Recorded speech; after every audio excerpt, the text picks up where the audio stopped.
Okay, good. Raise. Again, like this is the good part about these tournaments is that when you do get like a premium hand and this kind of mad action going. Sorry, my phone just rang. It could be my mom. No, it's not. Yeah, you just pile it in. Someone's gonna call. The thing is, when you isolate, it just already looks really strong. The sizing is kind of like taking half your stack in, and you still might get a call, and then you can you're 4, or you might still be like 3 or 400, and that kind of sucks with queens, which still need protection versus the ranges that are gonna call you, which will have like an ace, a king jack, stuff like that. Suited cards as well. But anyways, this is standard.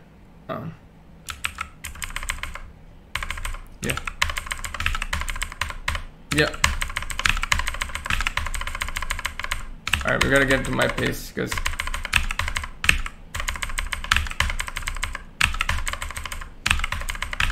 wait. Did I open that? Yeah, there was one guy sitting out. So we're effectively, and it was here somewhere. This is a PKO. This guy's sorry, not this guy. One of these two guys was sitting out, so we're basically hijack, and it's a bit loose though to be opening this hand. Get callers. Get this dog is usually pretty weak.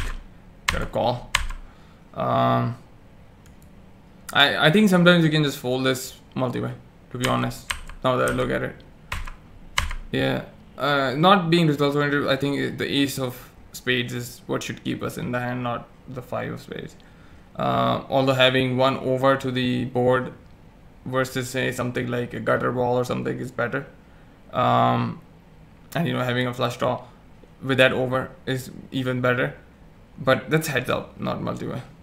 It looks like a 150. I think it's a fine call. Like it's not gonna be that significant in the end. This is it's gonna be folded sometimes. I think this is fine. This is probably the bottom of our pure opening range with the seat missing here. Yeah, this is this is a pure open in my opinion. Again, like I'd have to look at range charts, but I'm pretty sure this is a pure open. Get absolutely no respect and just done with the hand. The fuck?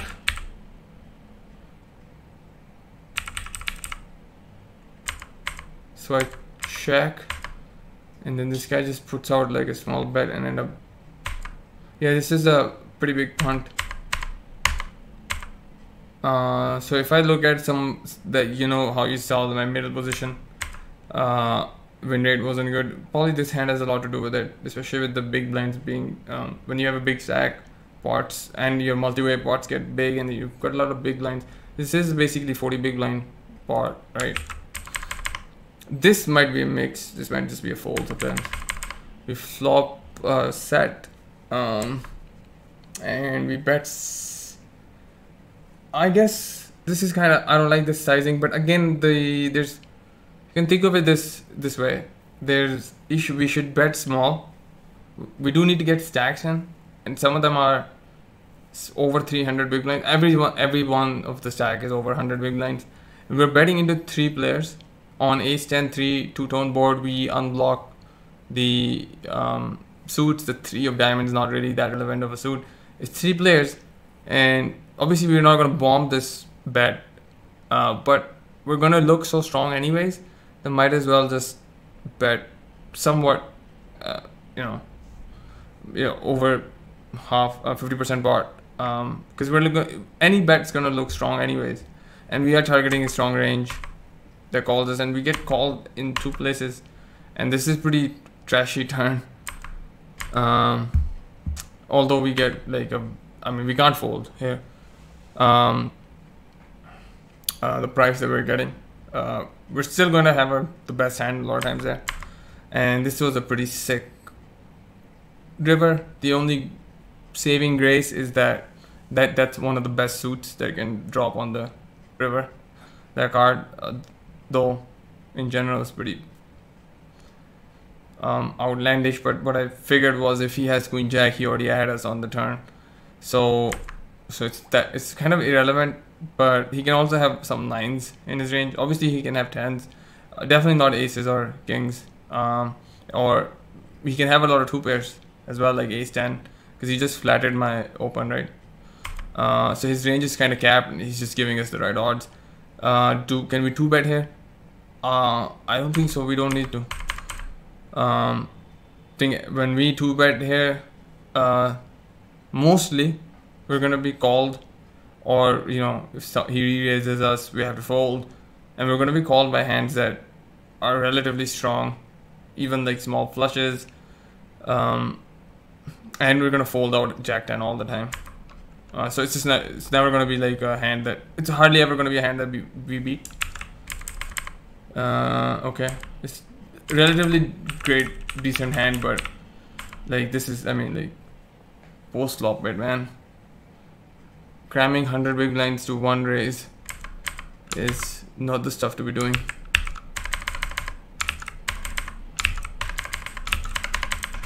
Yeah, these are the spots I'm interested in. We will have a gutty plus the backdoor flush draw, as well as a sometimes no, the queen won't be a good out. It won't be a clean out, at least. Even if someone's got like just a queen, he's always gonna have a better queen than us. The deuce kind of is good. I ended up betting leading out here. I think, I don't know about like leading out with this, like, kind of board texture, but the fact that we kind of block one of the flush draws and the other one just came in. If it was the deuce of clubs, I think this is justifiable. If this was heads up, it's more justifiable, but here it's fine. Like, we can build up the pot a little bit, and when he bets this, we can just call. We have the same hand usually, or we can jam. He can still have a lower straight, and he would still call, in my opinion. So yeah, I mean, I don't have anything else to say.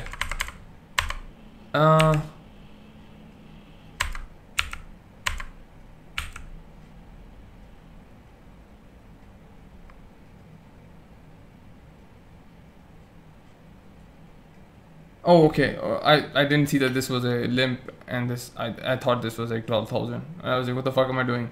This is okay. I'm not that big of a fan. But again, weak players. Though we don't want to play them out of position. Suited ace though. Yep, easy call. Actually, you know what? Sometimes you can just fold that board, kind of. Like, the only reason I call is because of the backdoor. Nut equity. And runner stuff.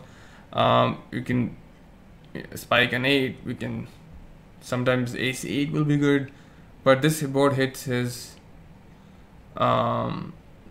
range pretty hard, so folding here won't be that bad. This card, this 4, is fine to bet on. Again, I would like it to be 4 of clubs, or 4 of hearts, for example. Obviously we would check if it was a 4 of diamond. Now there's 4 of diamonds here would be a bet, but like not 10 of diamonds, which basically again like just is good for his range, and we're still not there. We just have 8x. He calls, and the river fills in. I decided to just check, and I'm glad I did. And this is not a board to be, this is not a card to be bluffing. We don't block the flush draw. Again, like I said, this board from the beginning, like this board just hits him. So, and we have showdown in case he has like a missed flush draw, like he was drawing to, like he had like the ace of spades or something, and probably will not pull the trigger.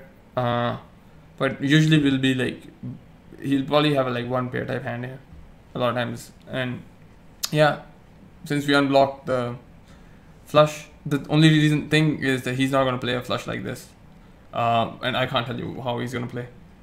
It's pretty logical what general population will do on that turn if they have just a flush draw. I'm not talking about having a pair plus a flush draw, just a flush draw, like a strong one, maybe even with a pair.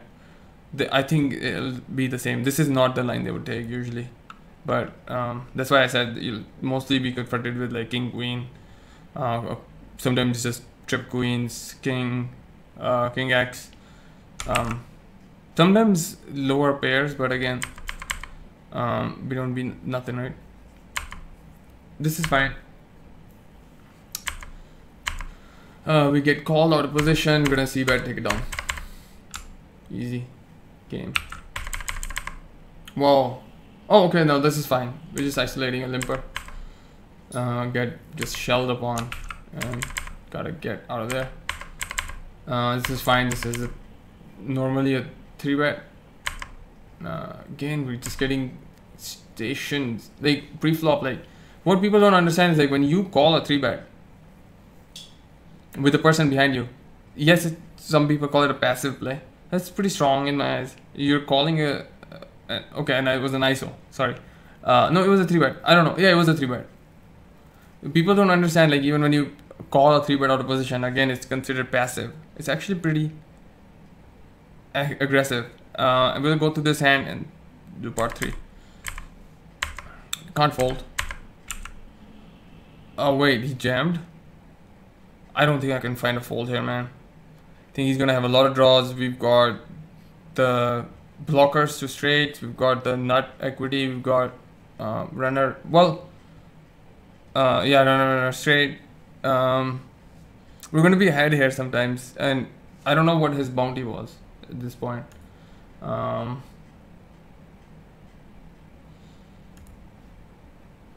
check it out. What's his name? So he's got starting bounty, or no 2x that bounty. So he's 2x the starting bounty, and we had decent equity. We had 2 overs actually, and with the king 9-7 we had obviously the king dropped on the river, but if we had like a 9 on the turn, then a king, we could have got it that way. We also picked up a draw on the turn, so we'll always have good equity, especially when he just jams. Again, it's just a way of overprotecting your hand. Can't play post flop. That doesn't mean that we don't like sometimes just jam, but yeah, I think again these are spots where I think it's fine to just fold. But yeah, I don't know. Maybe my coach can do something, find another way to win it here. I can't. I don't know what to do on the flop here. How do we represent, like, I mean, we could have anything though. We could have 10-5 suited. We could have ace 3 offsuit, you know, so stuff like that. He'll find a way to probably win this hand instead of chopping. But that just means, like, you know, in the envelope of what you can do, he just knows more ways of squeezing EV out of a spot. You open, get flattered. I end up potting this board, which is fine. I mean, this just triple Broadway suited two-tone triple Broadway boards are usually just yanked on. I think I prefer to have a blocker to the flush, because that's the only part of his range that's gonna call us, and some queen X is gonna call us. He raises, so he definitely doesn't have the nuts, because he doesn't understand the concept of, you know, especially when he min raises. Oh well, when he min raises he can, but I don't think he understands the concept of like, if he hits the nuts here, that he should be starting to pump in the money. If we were both 20 big blinds deep, he should just play passively. But we're getting the odds to call here, to just, you know, and then this is perfect. I don't think we need to. We jammed, right? Yeah, that's fine. I thought we bet a non-all-in sizing. I'm not actually too convinced by this line that I took with this combo particularly. But it's when he min raises, it's pretty certain he doesn't have a strong hand. He could have a flush draw, could have just a queen X that is trying to like get me out of, you know. He thinks this is a dangerous board. This is a very dangerous board. it just hits our range in all sorts of ways. So anyways, again, thin margins, very thin, razor edge margins. Yep, this is a fold.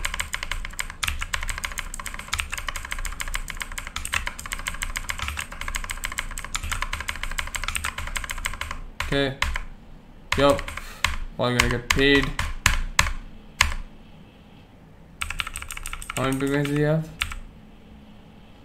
Jesus Christ, man. Was it suited? Whatever.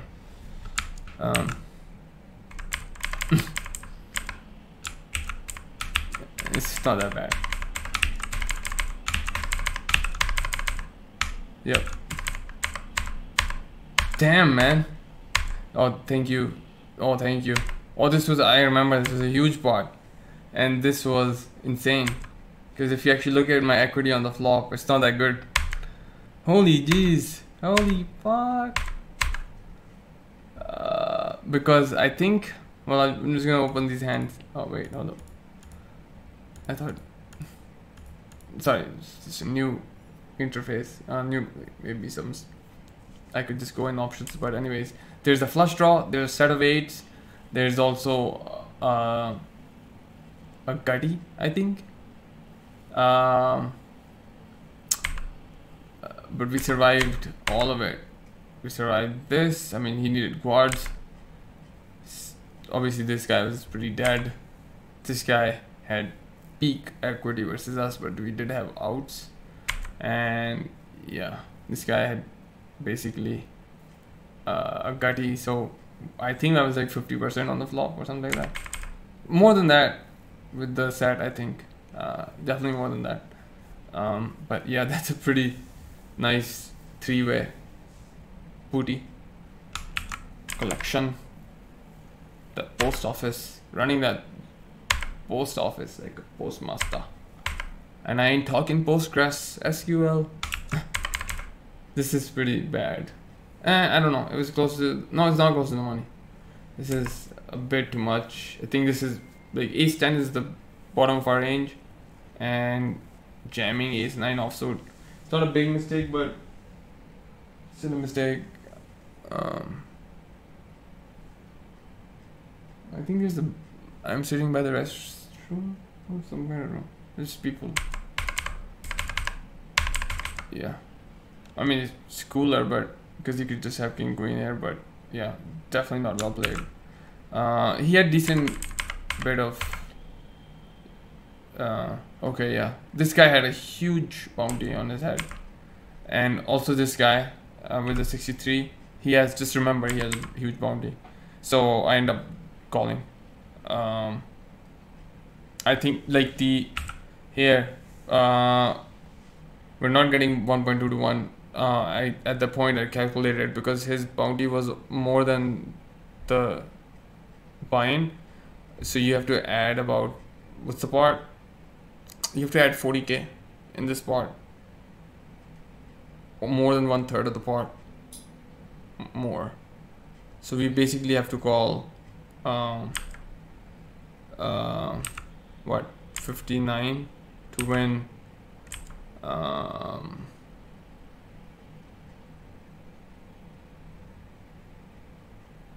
59 to win 100 and, well, no, sorry, because 63 is hours. 59 to win 80, somewhere around 80, 78, no, 80 plus it's 30k starting stack, about this much.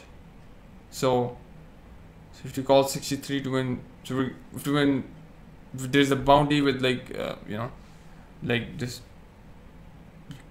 free bounty here. I didn't even calculate that. We actually have much better odds, so I think this is fine. And versus 9s we have 33%. I wouldn't do this necessarily with 5-10, but yeah, this is pretty perfectly played. And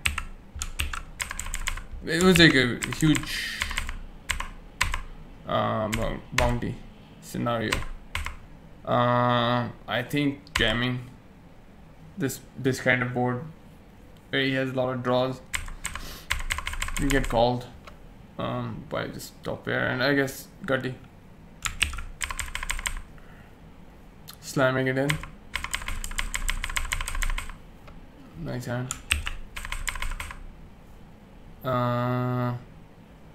Yeah, I don't mind. Yeah, I think this guy in the small blind and this guy, I just want to keep them in the pot and not isolate like someone who we would have to always call, but had a decent bounty. Let me check. Actually, what's his name? Oh.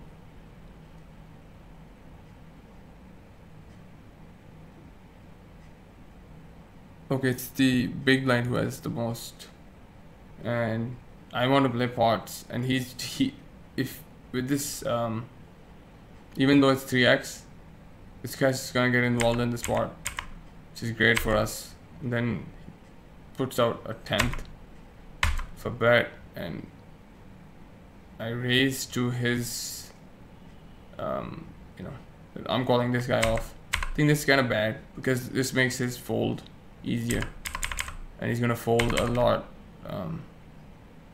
of his wider range that we don't want to fold. Good hand. I'm not sure about that hand and how I played. This is obviously a fold. Yeah, this was the ISO.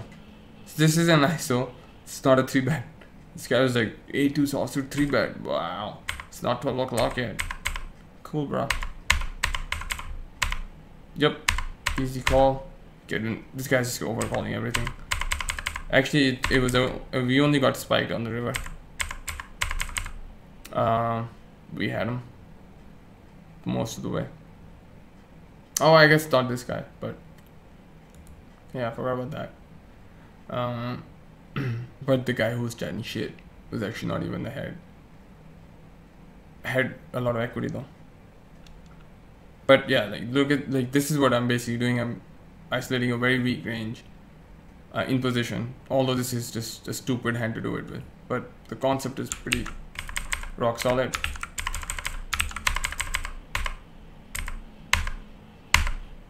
Yep, now we're gonna, I mean, like when they limp, we can't just slam and we get a jam.